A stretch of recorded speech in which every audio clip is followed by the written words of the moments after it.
Good evening, and welcome to the School District of the City of Dearborn regular meeting. Today is Monday, December 4th, 2023, and it's 7 p.m. I'll call this meeting to order. Madam Secretary, roll call, please. Trustee Berry. Here. Trustee D'Ambrosio. Here. Trustee McDonald. Here. Trustee Moses. Here. Trustee Petrikoff. Trustee Watts here. President Thorpe. Next. Pledge of Allegiance to the flag. Ms. Rima Yunus, Principal of Lori Elementary School, will introduce students who will lead the Pledge of Allegiance.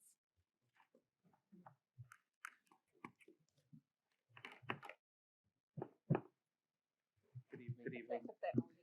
Okay. I'm filling in for Miss Eunice.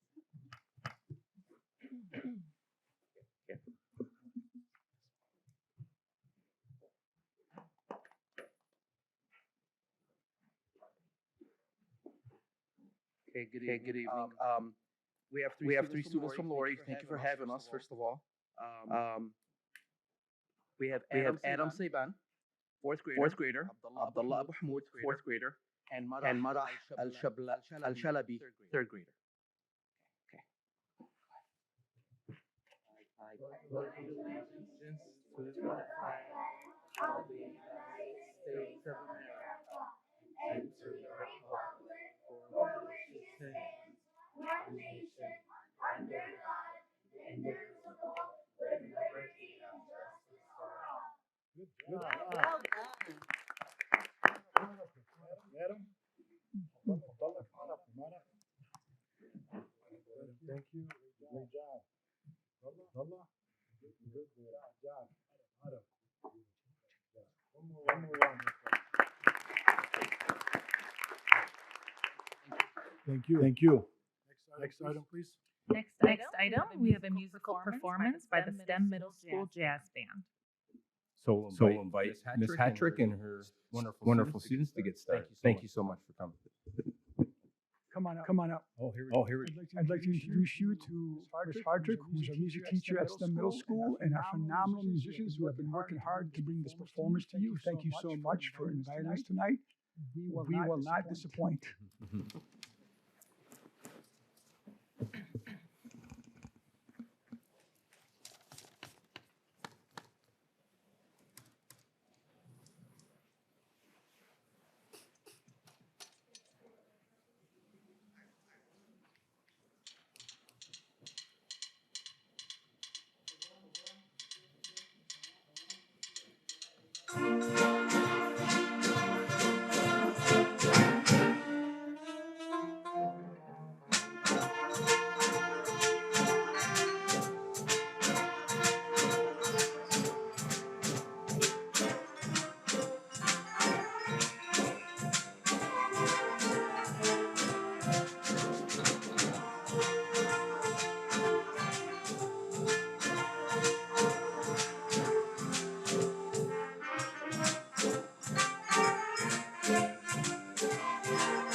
Thank you for the great performance.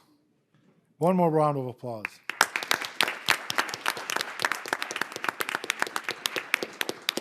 Next item, please. Next item, superintendent's update, agenda items.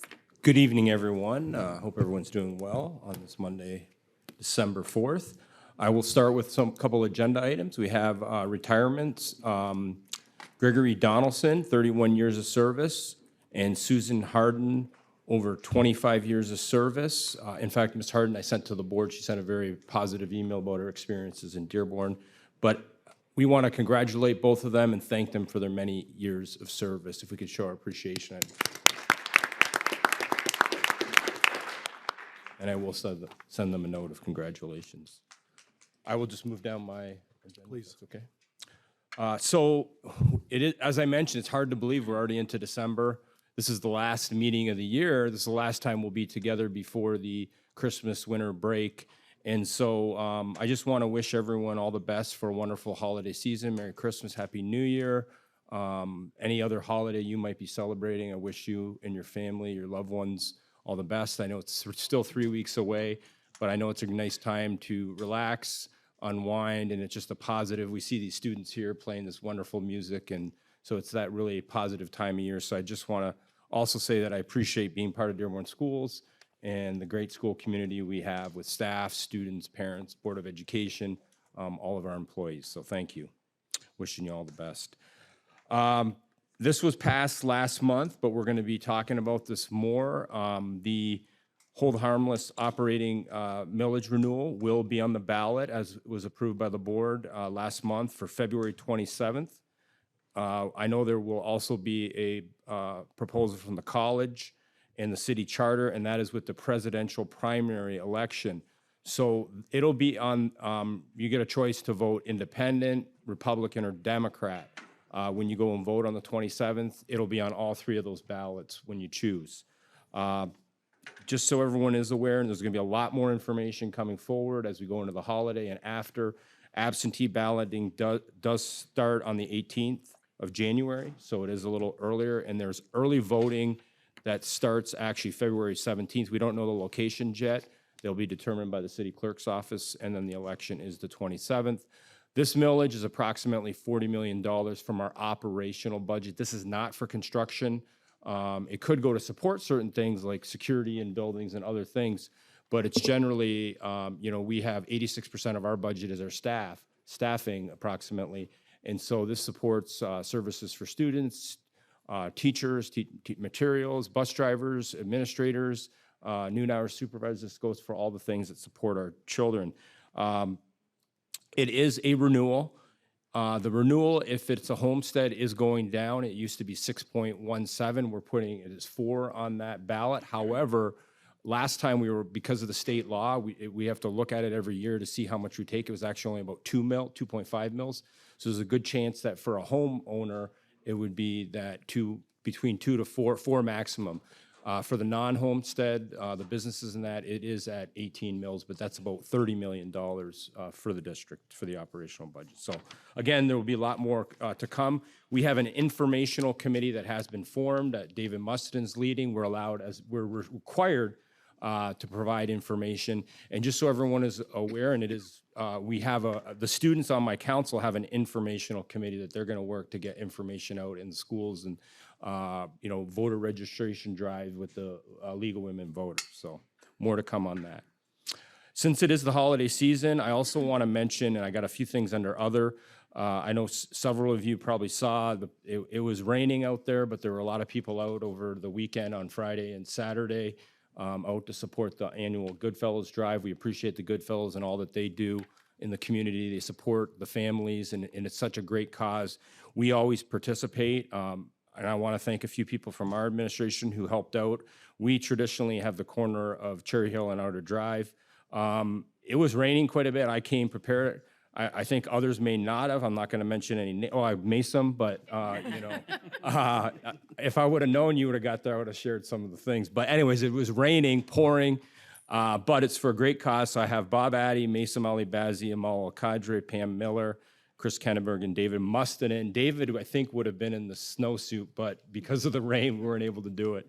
So George Duraney always coordinates that for us. So I know others may participate. I think, Pat, you participate. I know Jim Thorpe, President Thorpe, who's not here, and others participate by contributing or going to their events. So thank you.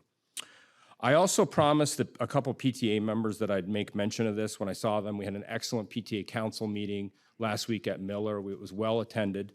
And Ms. Abbas and Ms. Nabha approached me and wanted to make sure that I was aware of the Epilepsy Awareness Month. And they've been in contact with Mr. Asali to see what kind of trainings we can do. So we do want to partner. So I want to thank the PTA. And I do want to put a shout out for Epilepsy Awareness Month out to the community. And Mr. Asali, I believe he has a meeting set up with them soon. The other thing I do want to mention is this past Saturday, the governor had declared National Special Education Day from the governor. So I just want to show a shout out of support for our students that receive special education services, to their families and their parents to support them, and also to our staff that support the students in the schools. I have a couple more things. It's someone's birthday today. Trustee Petlichkolov, happy birthday. Happy birthday, Mary. And, you know, it is so positive, and it was so positive coming out of the weekend. You know, again, it's great to be here with this wonderful, I was at the Exchange Club event, and we were watching on the phone as the Lions are up 21-0. Guess what? The Wings won, the Lions, and Michigan. So it's a great weekend, and so I hope, you know, this starts out on a positive, the first December weekend with Goodfellas and all the great things going on. So those of you sports fans, I hope we have some fun going into the holidays as well. And so thank you. That's all I have. Okay, thank you. Any questions for Dr. Maliko? Okay, next item, please. Recognition and acknowledgements, commendations.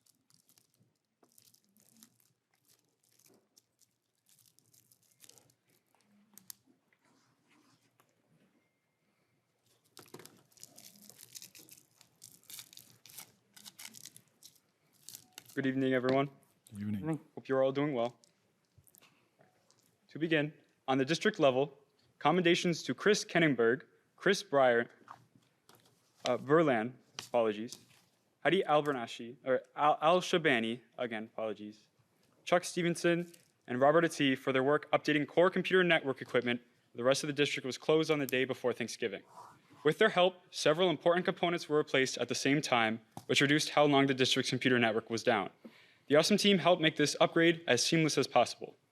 On the high school level, commendations to the Dearborn High vocal music students who competed in the MSVMA Musical Theater Solo and Ensemble Festival held in November. The students prepared 2 memorized pieces of musical theater, one of them from before 1965. Congratulations to senior Ava Ossenmacher and junior Julius Owens, who received first division ratings, and to senior Eliana Quesada, who received a second division rating. Commendations to the district high school students who participated in the 2023 Eastern Michigan University Honor Orchestra on November 10th. More than 170 students were nominated by their directors. The following Dearborn students were selected. From Edsel Ford High School, Victor Balacek, Sterling Deller, Delia L. Ruse, and Ryan Helka. From Dearborn High, Fatima Farhat and Kohan Rahan. From Fortson High, Sarah Shamas. Participating district directors include Sarah Brookhuizen, Brian McCloskey, and Daniel Taylor. Commendations to the operation team members who worked until the early morning hours on Tuesday, November 21st, to ensure Fortson could open later that day despite having a power outage. Commendations to Mary Nagel, the Fortson engineer, Tony Ontelli, the district electrician, and Joe Kotler, the Fortson building operations specialist, for their long hours and hard work that night. On the middle school level, commendations to the Stout Robotics team for scoring on the top third of all the competing schools at the Robotics FTC competition on November 28th. The Flying Falcons scored 8th place out of about 30 schools from other districts with 3 wins, 1 tie, and 1 loss. This is the robotics team's second year competing. On the elementary level, we have commendations to the Miller Bots. The Miller Elementary robotics team competed at the first LEGO League Challenge competition in November and won a spot to continue to the state competition on December 16th. The team advisor is Jennifer Burrick. Thank you very much, but you did such a great job. Please introduce yourselves. To the microphone, please. My name is Yasmin Saeed. And my name is Dylan Charles. School, I am a class. senior at Edsel Ford High School. And I am a sophomore at Edsel Ford High School. Great, thank you very much. Go Thunderbirds. Thank you. Next item, please. Acknowledgement of donations.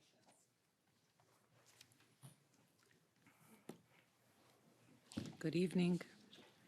The following donations have been offered to the school district. Acceptance of these donations are requested at this time. There's a lot of them. A donation of $350 has been offered to Salina Elementary by the Dearborn Ed Foundation to be used for a kitchen, Legos, and dolls. A donation of $63 has been offered to Duval Elementary by the Dearborn Ed Foundation to be used for dry erase boards and markers. A donation of $2,000 has been offered to Stout Middle School by the Dearborn Ed Foundation to be used for BMX STEAM kits.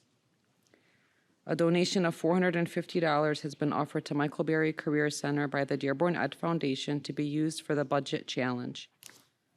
A donation of $725.02 has been offered to Snow Elementary by the Dearborn Ed Foundation to be used for art materials. A donation Can you of 200. speak up a little bit, please? Yes. Is that better? Yes. A donation of $220.80 has been offered to Salina Intermediate by the Dearborn Ed Foundation to be used for flexible seating. A donation of $1,490.73 has been offered to William Ford Elementary by the Dearborn Ed Foundation to be used for audiobooks. A donation of $723.40 has been offered to McCullough Eunice by the Dearborn Ed Foundation to be used for novels. A donation of $2,800 has been offered to Dearborn Public Schools by the Dearborn Ed Foundation to be used for art supplies for the district-wide art show. A donation of $1,600 has been offered to Dearborn Public Schools by the Dearborn Ed Foundation in partnership with Comerica to be used for coats for students in need. A donation of $699.22 has been offered to Dearborn Public Schools by the Dearborn Ed Foundation to be used for the battle against hunger. A donation of Halloween candy has been offered to Miller Elementary by CVS to be used for the Fall Fest. A donation of Halloween candy has been offered to Miller Elementary by Kroger to be used for the Fall Fest. A donation of a Thanksgiving meal has been offered to Dearborn Public Schools by SFE and was used for a Friendsgiving luncheon for the entire staff at ASC on November 15, 2023. That's it. All done. Thank you to all the individuals, business people, and organizations for your continued support. Next item, please. Approval of minutes. Approval of minutes of the following Dearborn Board of Education meeting. Policy Committee meeting, November 13th, 2023, Board Report 23-65. Regular P12 meeting, November 13th, 2023, Board Report 23-66. Study session, November 20th, 2023, Board Report 23-67. Recommended action, make any necessary corrections and move approval of these minutes. Support? We have a motion moved by trustee D'Ambrosio, supported by trustee McDonald. Are there any? I'm sorry, okay, supported by trustee Petrikov. Are there any corrections? Hearing none, please attach a unanimous vote adopting the motion. Before we go on to the next item, since the minutes were approved, I got two items I got to cover, I'd like to cover. One, at the last meeting, we approved board request to review personnel files. To my colleagues that plan to do so, you still have time, if you haven't I guess the deadline, not I guess, I know the deadline December 13th. So if you do plan on coming in here, make sure you're in the 13th, by the 13th. The other thing is President Thorpe was supposed to write me a short statement to read tonight, but I don't know what to say about that guy. He sent me a 2-page statement, and he's out of the country, so I can't call him and amend it. So this is a statement from President Thorpe that came out of our study session on November 20th. Each January, we start the year with an organizational meeting of the board. This is a public meeting and will take place on our scheduled date of January 9th at 6:15 p.m. As we have done in the past, this meeting will be used to select board officers for the next calendar year. We recently took part in board training and learned that many districts also use the organizational meeting as an opportunity to inform the public about any contracted services the district uses.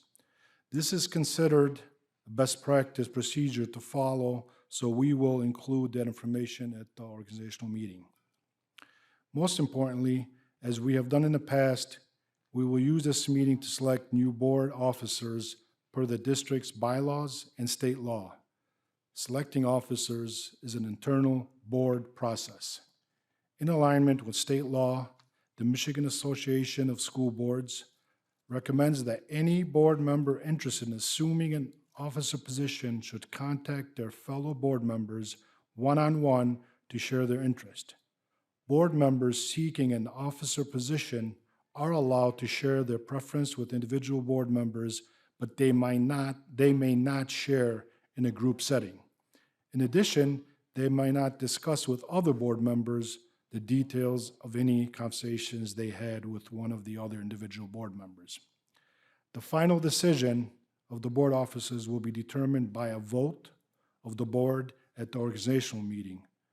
Again, that meeting is open to the public and will take place on Tuesday, January 9th at 6:15 p.m.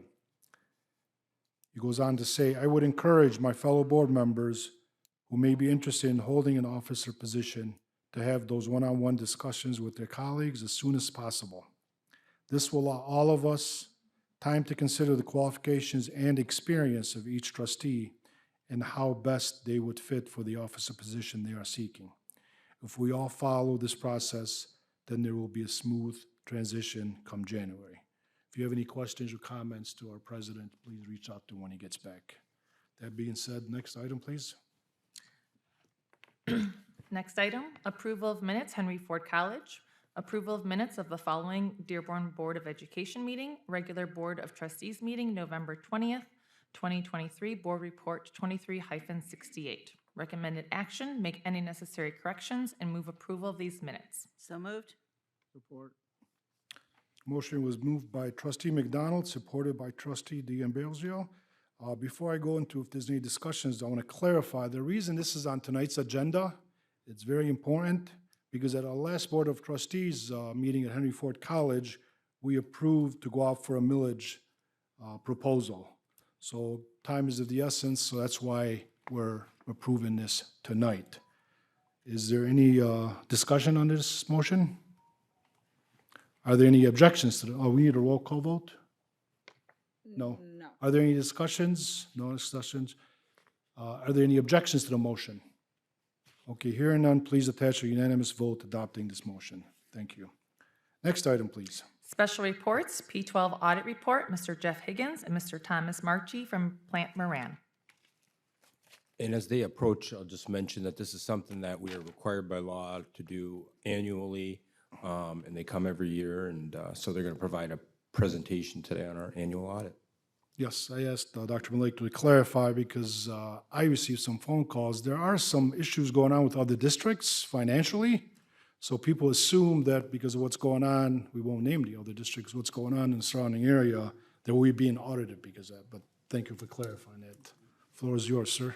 Yes, thank you and good evening. Appreciate a few minutes of your time today. Again, my name is Jeff Higgins. I'm a partner with Plant Moran, and with me is Tom Marchese, who's a principal with Plant Moran. And as you indicated, state law in Michigan requires all 900 districts in the state to undergo an annual financial statement audit.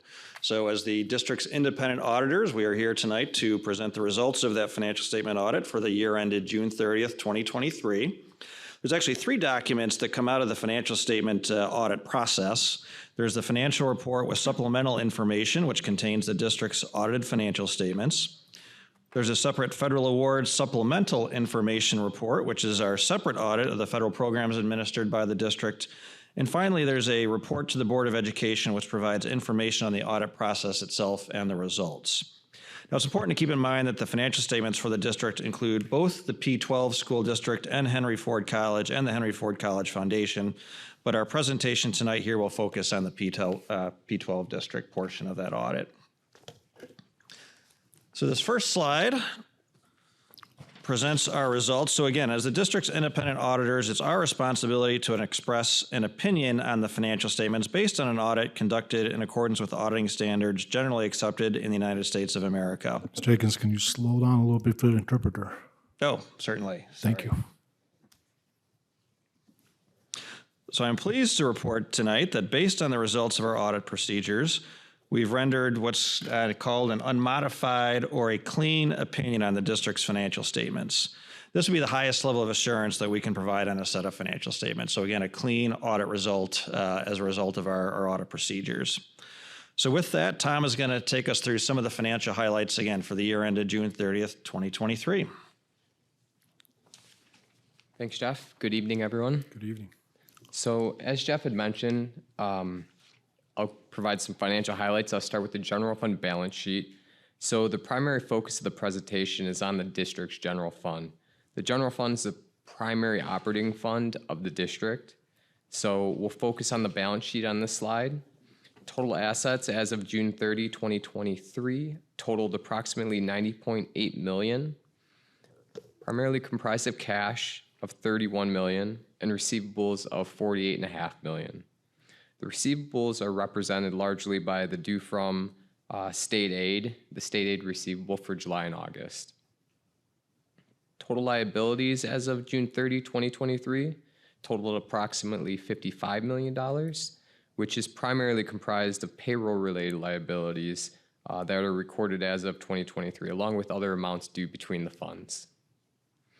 Overall, you'll see that the fund balance decreased from $39.1 million as of June 30, 2022 to $35.8 million as of June 30, 2023. So this represents a decrease of about 8% year over year. That's part of a planned fund balance spend down based on the final board approved budget.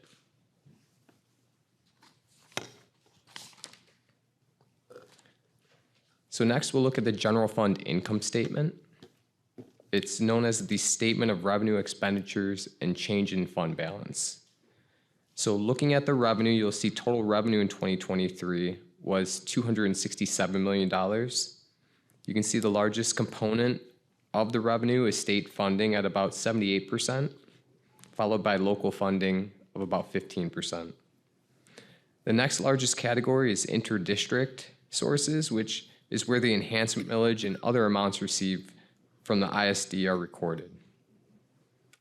So total revenue increased from $242 million in 2022 to $267 in 2023, mainly due to the foundation allowance increase, along with a one-time retirement contribution from the state of Michigan, resulting in about a $25 million year over year or 13% increase in state revenue. So expenditures ticked up about the same amount. They're at $267 million as well as of June 30, 2023. Expenditures are broken down by the primary functional areas of the district. So you'll see instructional, support, and other classifications. The instruction is the largest expenditure, which represents about 61.5% of district expenditures. And this represents direct classroom and other classroom-related activities. So as I mentioned, the other categories are support services at about 35%, while other come in at about 3.2%. So the next slide is just fund balance as a percentage of total general fund expenditures. This is a key financial metric that the state uses to monitor financial health of districts across the state. So taking a step back, what is fund balance? It's simply your assets less your liabilities. So the annual difference between your revenues and expenditures adds or subtracts from the fund balance. As discussed on the previous slide, the P12 had a reduction in fund balance for the year ended June 30, 2023 of roughly $3.3 million. So you may ask, why is fund balance important? The financial reserves of the districts, it allows the districts to fund unplanned expenditures, have a more proactive as opposed to reactionary decision-making process, and avoid those tough austerity measures that could happen with unforeseen state cuts due to economic downturn or other unforeseen events. So it also insulates the district against any unexpected revenue losses or funding instability, as I previously alluded to. Fund balance of $35.8 million divided by the expenditures of $267 million provides the district with a 13.4% fund balance percentage. You can see that a couple of the lines on the chart. So as of fiscal year 22, the state average was roughly 19%, and the district was slightly below that. MSBO guidelines would suggest 15 to 20% of fund balance percentage. So the district's slightly below the 15% floor. However, it's worth noting that the expenditures had a very large increase from fiscal year 22 to 23 at the district. And if you back out that one-time contributions to the retirement system, it bumps up the fund balance percentage closer to that 15% threshold. So those conclude our prepared remarks, and would be happy to accept any questions from the board. Are there any questions from the board? Great job, thank you. Thank you. I just want to go on and say that what I was referring to earlier, there are some districts that are having financial troubles and budget shortfalls, and they're actually laying off teachers and staff going into the holiday season. So I'd like to take this opportunity and thank Mr. Wall and his team, and under the leadership of Dr. Maleko. They do a great job for us. Thank you.